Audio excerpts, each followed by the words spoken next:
Yes, bana, hatimaye kile ambacho watu wengi walikuwa wanatamani kukiona kikitokea katika dakika 90, Simba dhidi ya Singida Black Stars kwenye mchezo wa marudiano. Watu wengi wameshuhudia mechi bora na mechi dume ambayo imeamuliwa kwa timu bora kushinda kiwanjani. Kelele ambazo ziliibuliwa na mashabiki na wanasoka wote kiujumla, hasa Tanzania, kutokana kwamba na maamuzi mabovu ya waamuzi kuzibeba timu ambazo hazistahili kushinda katika mchezo husika. Hatimaye Arajiga amesimama kama referee bora uwanjani kuamuru katika mechi bora ambayo timu bora uwanjani imeshinda mechi kama ambavyo ilitakiwa kupata matokeo. Singida Black Stars kwanza kabisa walikuwa na hasira na Simba Sports Club kwa sababu kwenye mchezo wa kwanza walipoteza kwa bao moja kwa sifuri. Mchezo wa ligi kuu ambao mechi hiyo dakika 45 za kipindi cha pili, Singida waliutawala mchezo zaidi ya Simba Sports Club, na Simba walionekana kuwa na uchovu kutokana na kwamba walikuwa wametoka kucheza fainali. Na hata hivyo bado mchezo wa pili wamejikuta kwenye nyakati ngumu kutokana na kwamba bado walikuwa na fatiki kiwanjani, bado wachezaji wao mili yao haikuwa timamu.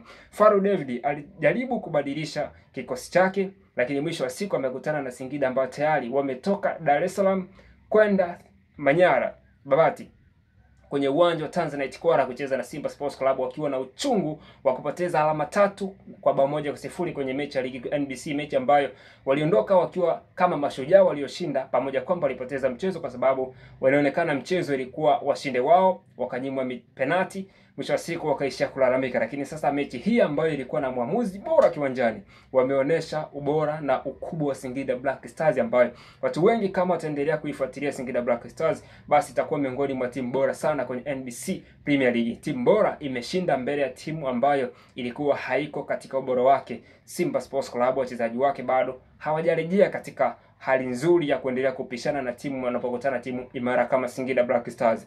Wamefungwa magoli 3. Ukitazama Jonathan Soa, goli la kwanza, namna ambavyo alimpindua Chefondo Malone, lile linaashiria ubora mkubwa alionao Jonathan Soa, kwa maana kwamba anaweza kuwapindua mabeki wa timu pinzani vyovyote vile atakavyo. Lakini pia goli la pili ambalo Singida Black Stars wamefunga ni makosa ya mlinda mlango Ali bwana mdogo, ni alipelekewa pressure kubwa kutoka kwa Jonathan Soa kwa kumpress zaidi. Mwisho wa siku akajikuta anapiga pasi ya katikati na mkuta Emmanuel Kwame na kukwamisha mpira kambani kwenye dakika 45 za kwanza. Tayari Singida wakawa wameongoza mchezo na wameushika mchezo. Mwisho wa siku Simba wakawa wamepoteana, na hii inatokana na ubora aliokuwa nao Arajiga. Leo ukitazama mechi dakika zote 90, yes, utasema kweli huyu ndiye anapaswa kuwa mwamuzi bora, na ikiwezekana achezeshe mechi zote za ligi kuu ya NBC, kwa sababu ni mwamuzi ambaye yeye amesimama kwenye sheria 17. Ni mwamuzi ambaye hapepesi kwenye kuweka, anaweka, kutoa, anatoa, na ndivyo ambao vinapaswa kuwa. Achana na hawa waamuzi ambao wanakwenda kucheza uwanjani tayari wana ahadi kibao za kusaidiwa ada za watoto mashuleni, ada za nini. Hii inaathiri zaidi ligi kuu ya NBC kwa sababu timu ndogo zinaonewa zaidi na zinazonufaika ni timu kubwa. Simba na Young Africans ndio huwa zinanufaika zaidi. Lakini leo kwenye mchezo Simba Sports Club kwa sasa wamebakisha kombe la NBC Premier League, na kombe lenyewe tayari wako nyuma ya alama 1 kwa Young Africans. Iwapo michezo miwili iliyosalia kila moja akishinda ya kwake, bado Simba wapo kwenye hali mbaya ya kumaliza msimu bila kikombe chochote. Wamepoteza Mapinduzi, wamepoteza pia CAF Confederation Cup, wamekuja tena wamepoteza na mechi ya CRDB Federation Cup.